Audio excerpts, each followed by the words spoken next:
Bonjour tout le monde, bienvenue à ce podcast Les jeunes en cause.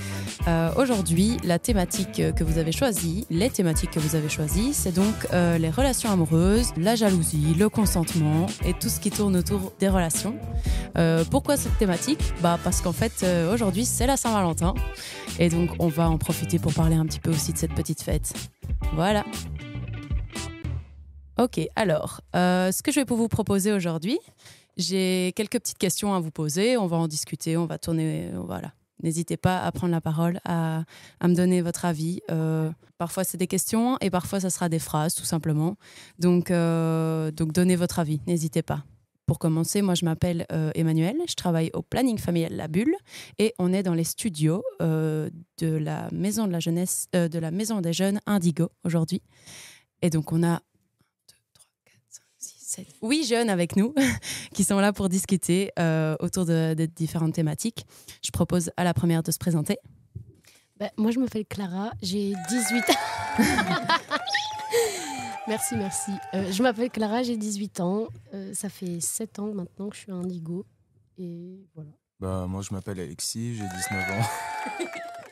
Et ça fait pas mal d'années que je suis à Indigo. Moi, je m'appelle Julia, j'ai 19 ans aussi. Et ça fait quelques temps que je suis à Indigo, mais pas si longtemps que ça. Moi, je m'appelle Marius. J'ai bientôt 15 ans et je suis à Indigo depuis environ 1 an et demi. Je m'appelle Thelma, j'ai 15 ans et je suis à Indigo depuis 4 ans. Moi, c'est Maël, j'ai 16 ans, j'ai douté, ouais. Et je suis à Indigo depuis 1 an et demi, je pense. Moi, c'est Nolan, j'ai 19 ans, ça fait 8 ans que je suis ici, et voilà. Et moi, c'est Julia, et ça fait longtemps que je suis ici aussi, et je fais des petites apparitions de temps en temps. Voilà. Ok, merci à tous et à toutes.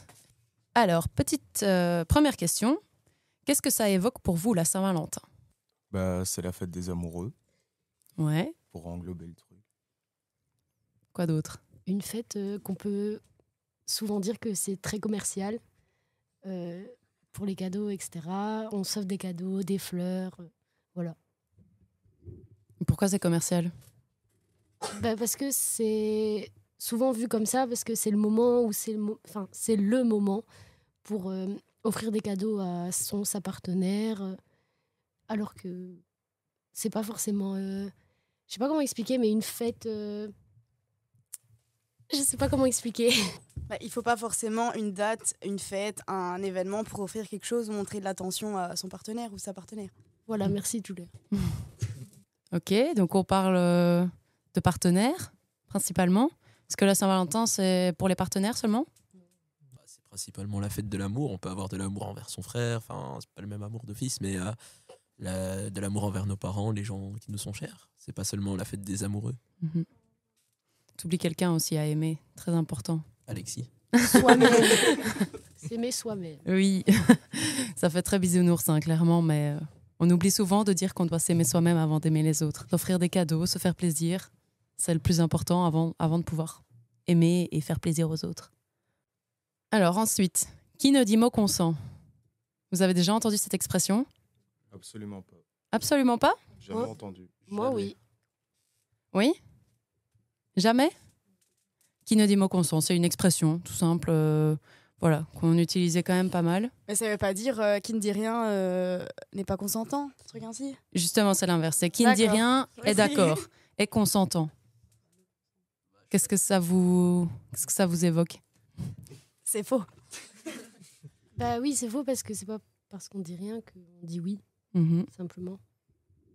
Tout à fait. Au contraire, parce qu'on n'exprime pas la volonté, l'envie en étant dans le silence. Et du coup, pour moi, d'office, ça veut dire on n'est pas d'accord si on est dans le silence. Parce que si on est d'accord, ça fait beaucoup de mots d'accord à la suite, mais si on est d'accord, on va exprimer de la joie ou quoi. Si on dit rien, c'est en général on est hésitant, on est réticent. Ça dépend des situations aussi, l'envie qu'on ressent, mais ça reste toujours dans cette idée-là. Oui, donc ne rien dire, effectivement, ça veut... Cette expression, elle est vraiment obsolète maintenant. Comme Quand on dit rien, ça ne veut pas dire qu'on est d'accord. Souvent, on disait ça quand en politique, voilà, celui qui ne votait pas, en fait, il suivait la majorité. Sauf que là, maintenant, à l'heure actuelle, en tout cas, déjà avant, mais en tout cas, à l'heure actuelle, quand on parle de plus en plus de consentement, c'est important de casser un peu cette expression qui montre que si on veut rien, si on ne dit rien, ça ne veut pas dire qu'on est d'accord. C'est quoi le consentement ? Être d'accord. Ouais.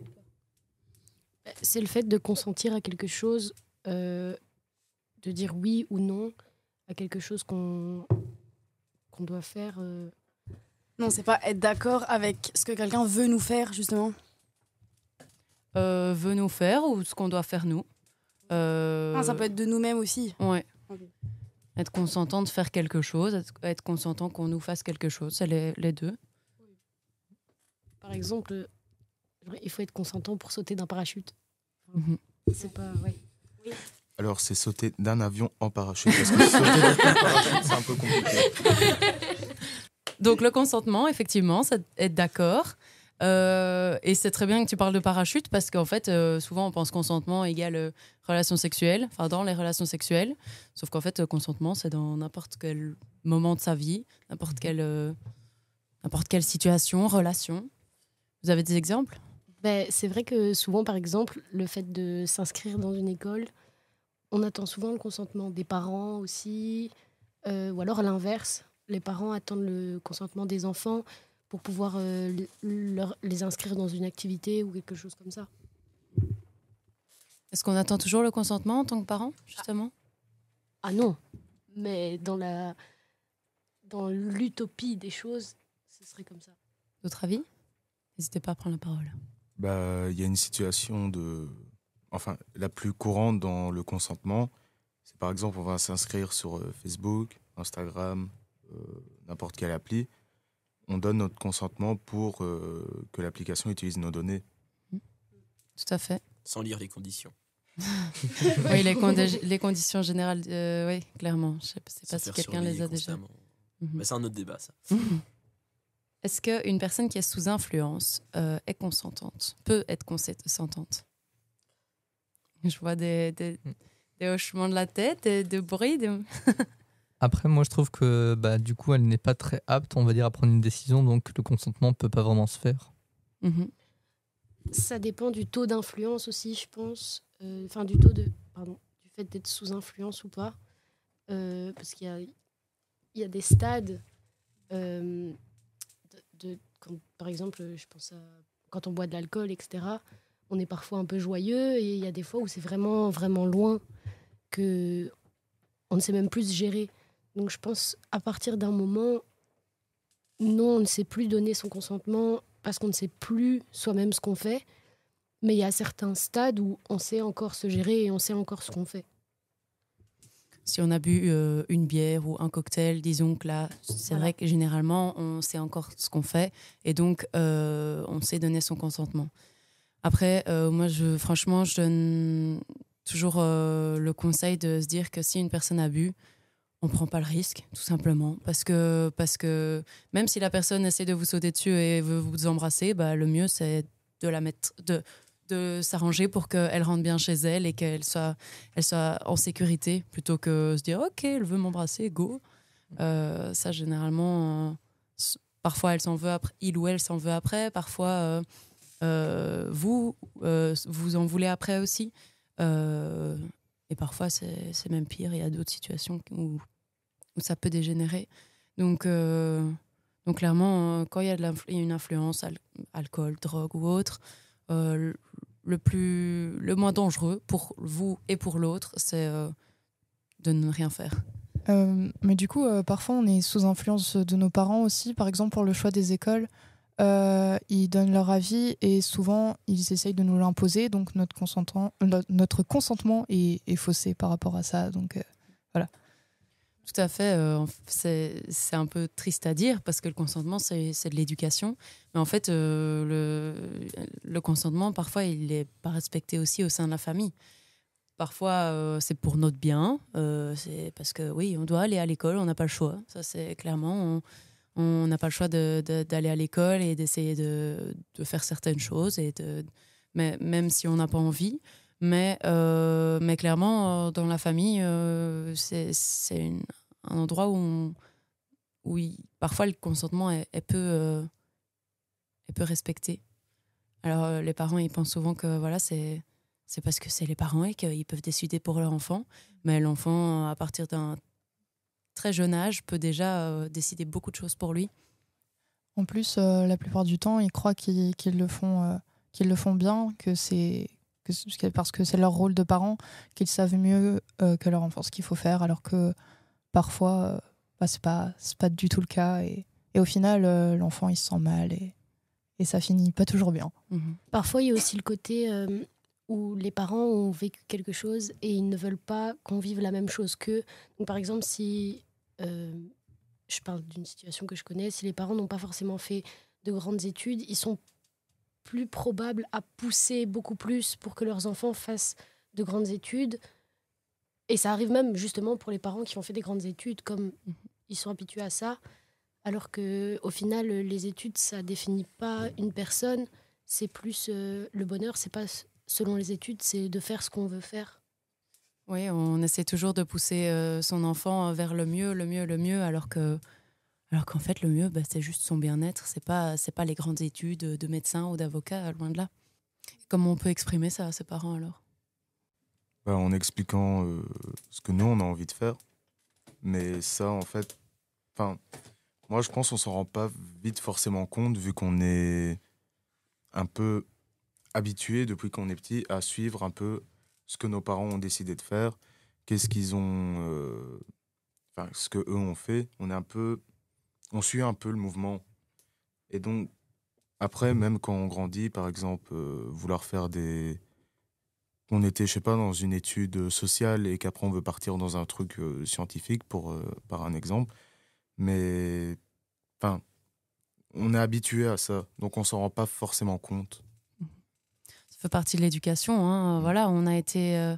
et la société aussi qui nous dit que voilà, on doit faire telle chose pour notre bien, pour réussir et tout. Mais en fait, chaque humain est différent, vraiment, et des choses complètement différentes peuvent être bien pour certains humains et d'autres pour d'autres. Donc c'est vrai que les parents ne savent pas forcément ce que les enfants ont besoin pour eux. Mais c'est clair que la plupart du temps, ils veulent votre bien, ça c'est sûr. Voilà, pas non plus être pessimiste par rapport à ça, mais ils veulent votre bien, et je pense que l'exprimer principalement, l'exprimer vraiment correctement, communiquer vraiment sur ce qu'on veut faire, ça aide beaucoup. Ils veulent notre bien, mais eux aussi ont du mal à l'exprimer correctement. Souvent, c'est comme Thelma le disait, je suis le parent, donc tu m'écoutes, alors que on l'accepterait, nous, en tant qu'enfants, mieux si on entendait plutôt des... Je parle en conséquence de cause... Non, en connaissance de cause, pardon. Et je pense que le mieux pour toi, c'est de... Voilà ce qu'ils pensent, plutôt que je suis le parent, donc tu m'écoutes et tu fais ça. Après, je trouve qu'on criminalise un peu les parents, là, maintenant, parce qu'il n'y a pas de livre qui explique comment être un bon parent, un parent parfait. Donc... je pense que nous, on ne sait pas trop ce que c'est être parent. Et donc, on voit un petit peu que le mal dans la situation. Mais c'est sûr que je ne pense pas qu'ils veulent notre mal dans la situation. Ils essayent de bien faire. Peut-être pas comme nous, on l'attend, quoi. C'est sûr. Comme tu dis, il n'y a pas de manuel. Donc, pour eux aussi, c'est de l'impro, quoi. Enfin, pour eux, c'est de l'impro. Surtout si vous êtes le plus grand ou la plus grande. Ils essayent de faire au mieux. Ça, tu as tout à fait raison, hein. Faut loin de là de moi les blâmer, loin de là, mais parfois c'est difficile aussi pour l'enfant de pas se sentir assez écouté. Donc voilà, l'importance de la communication, autant du parent vers l'enfant que de l'enfant vers le parent, enfant ado, je veux dire, d'exprimer vraiment ce qu'on ressent, et même un parent dire à son enfant, écoute, voilà, j'ai peur que ça n'aille pas, j'ai peur que ça n'aille pas, et donc je te conseille de faire ça. Mais si l'enfant explique super bien, voilà, en fait, moi, j'ai ça comme idée dans la vie, en fait, on peut voir que ça se passe très bien pour lui. Et donc, voilà. C'est difficile de communiquer avec ses parents. Après, on peut aussi le percevoir d'une manière, du regard de crise d'adolescence, tout ça, et en pensant que nos parents font ça contre nous, sont contre nous, alors qu'ils veulent notre bien. Donc il y a aussi leur manière d'être, qui est de l'impro total, mais aussi la manière dont on perçoit les choses du haut de nos 14 ans, 17 ans, 20 ans, 20 ans un peu moins, mais il y a toujours aussi des soucis à cet âge-là, relations parents, par rapport aux décisions de la vie. Donc voilà, il y a aussi vraiment la perception des choses de notre regard et celle de nos parents. Ouais, une relation, une communication, c'est à deux sens, quoi. On sait comment on dit les choses, mais on ne sait pas comment l'autre le perçoit, et inversement. Donc ça, c'est clair qu'il faut être sûr que l'autre ait bien compris ce qu'on voulait aussi et ce que lui veut de nous aussi. Alors, rien à voir, mais du coup, on a dit qu'on allait reparler un peu de relations amoureuses. Et j'ai plusieurs questions pour vous. Est-ce que les relations à distance, c'est possible ? En soi, oui, mais c'est difficile aussi d'entretenir la relation. Parce que, par exemple, un conflit, je trouve dans notre génération, le problème, c'est vraiment tout ce qui est technologie, smartphone, tout ça. Et qu'on n'est plus limité à 10 minutes d'appel comme nos parents l'étaient ou nos grands-parents l'étaient avant. Et que maintenant, on se parle autant qu'on veut, il y a les réseaux sociaux, tout ça, et ça devient plus compliqué à gérer. Et après, les relations à distance se créent comme ça, mais dès qu'il y a un conflit, c'est compliqué de bien se faire comprendre par message, parce qu'on n'a pas le ton de la voix, l'intonation réellement. Le message passe pas aussi clairement que de vous à moi en tête à tête, quoi. Et puis aussi, je trouve que dans un conflit, on peut être plus dur avec la personne quand elle n'est pas en face de nous. Oui. Quand la personne est en face de nous, on est plus doux parce qu'on voit la personne qu'on aime. Tandis que quand on est à travers un téléphone, on a plus facile à être plus trash dans ce qu'on dit sans penser forcément à... Parce qu'on ne voit pas les réactions de la personne derrière. Tandis que parfois, ça arrive même en face de personnes de dire des choses qu'on ne pense pas, mais tout de suite on s'excuse parce qu'on voit que ça a blessé. Tandis que derrière un téléphone, on ne voit pas tout ça. Et surtout, on peut mal interpréter tous les messages en fait. Un message peut ne pas du tout être agressif. Et on va l'interpréter comme une attaque, en fait. Parce qu'on n'a pas, on n'a pas le visage de l'autre, on n'a pas l'intonation, on n'a rien, quoi. Si je peux me permettre aussi, la ponctuation est importante aussi dans les messages. Et le fait d'écrire en majuscule. Moi, ça m'est déjà arrivé où tu envoies un compliment, l'autre le prend comme une attaque. Un truc qui est bien aussi maintenant pour les relations à distance, c'est qu'il existe FaceTime ou les appels vidéo. Où là, du coup, on a la personne, on a son visage, on sait plus interpréter du coup que par message. Mais est-ce que quand tu es en couple avec une personne que tu n'as jamais vue, est-ce que c'est vraiment la personne que tu penses qu'elle est ? Justement, tu fais un FaceTime et si tu vois que... Mais tu peux... Non, mais pas que physiquement. Si tu vois que c'est pas Brenda, que c'est Roberto, tu bloques. Oui, mais... Après, dans une relation à distance, parfois, les gens ils peuvent changer leur comportement pour vous plaire. Et puis, au final, si un jour vous voyez et en fait, vous comprenez que c'est pas la personne que vous avez côtoyée pendant autant de temps. Et vous vous dites, ah ouais, je me suis bien fait berner. Et même en FaceTime, en soi, on peut se faire berner aussi. La personne a beau être belle, le comportement, elle peut le changer. Et je pense aussi qu'un truc avec les relations à distance, c'est que la confiance est peut-être plus difficile à acquérir parce que en soi tu vois jamais la personne, tu peux pas savoir si elle te ment, tu peux pas savoir même si elle habite avec quelqu'un parce que c'est facile à cacher et ça peut toujours être plus compliqué de faire confiance à quelqu'un que tu ne vois pas souvent qu'à quelqu'un que tu vois souvent, comme dans une relation qui n'est pas à distance. Après, par rapport à ce que Clara a dit, justement, la relation à distance, elle peut exister, mais à partir du moment où les deux personnes se font confiance, s'il n'y a aucune confiance, et même dans la vie réelle, tu peux pas être en couple. La confiance, c'est important dans un couple. Ouais. La confiance, c'est plutôt quelque chose qui se gagne. Pas que... moi, c'est comme ça que je pense. La confiance, c'est quelque chose que... On apprend à faire confiance à la personne. Et si on voit que on peut plus lui donner, à ce moment-là, on n'a plus confiance. Et c'est ça que je dis que ça doit être quand même un peu plus compliqué à distance. Parce qu'il n'y a pas d'acte en soi. Enfin, je veux dire, il n'y a pas de Je sais pas comment expliquer. Mais c'est plus facile à cacher quand on est à distance que quand on voit la personne plus souvent. Après, le truc d'une relation à distance, c'est qu'on peut se lasser justement de ne pas voir la personne. Ça aussi, ça peut jouer. Alors qu'une relation physique, on voit la personne, on passe des moments avec. Là, le fait de ne pas passer des moments avec, ça peut aussi créer un blocage dans la relation. Moi, personnellement, je ne sais pas comment on pourrait avoir des sentiments pour une personne qu'on ne voit pas. En tout cas, moi, c'est pas possible pour moi. Parce que on attrape des sentiments pour une personne, ok, avec son... Comment expliquer ? Avec les paroles, les gestes, enfin, mais surtout les actes et les... On a besoin de toucher quelqu'un qu'on aime, enfin, pas forcément...